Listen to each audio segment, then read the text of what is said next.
गधा, लोमड़ी और शेर की कहानी। एक बार जंगल में रहने वाली चालाक लोमड़ी की मुलाकात सीधे सादे गधे से हुई। उसने गधे के सामने मित्रता का प्रस्ताव रखा।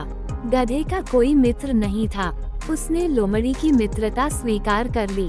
दोनों ने एक दूसरे को वचन दिया कि वे सदा एक दूसरे की सहायता करेंगे। उस दिन के बाद से दोनों अपना अधिकांश समय एक दूसरे के साथ गुजारने लगे। वे जंगल में घूमा करते, घंटों एक दूसरे से बातें किया करते थे।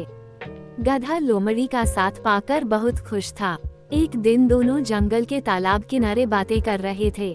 तभी वहां जंगल का राजा शेर पानी पीने आया। उसने जब गधे को देखा तो उसके मुंह में पानी आ गया। लोमड़ी को शेर की मंशा भांपते देर नहीं लगी। वह सोचने लगी कि क्यों न शेर से एक समझौता किया जाए।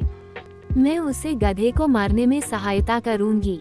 इस तरह मेरे भोजन की भी व्यवस्था हो जाएगी। वह शेर के पास गई और मधुर स्वर में बोली, वनराज, यदि आप उस गधे का मांस खाना चाहते हैं तो आपकी सहायता कर सकती हूँ।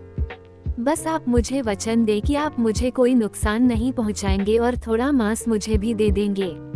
शेर भला सामने से आ रहे प्रस्ताव को क्यों अस्वीकार करता। वह मान गया। अगले दिन योजना अनुसार लोमड़ी गधे को भोजन ढूंढने के बहाने जंगल में एक ऐसे स्थान पर ले गई जहां एक गहरा गड्ढा था। लोमड़ी की बातों में उलझे गधे की दृष्टि गड्ढे पर नहीं पड़ी और वह उसमें गिर पड़ा। लोमड़ी ने तुरंत पेड़ के पीछे छुपे शेर को इशारा कर दिया। शेर भी इसी अवसर की ताक में था। उसने पहले लोमड़ी पर हमला किया और उसे मारकर छक्कर उसका मांस खाया। बाद में उसने गधे को मारकर उसके मांस की दावत उड़ाई।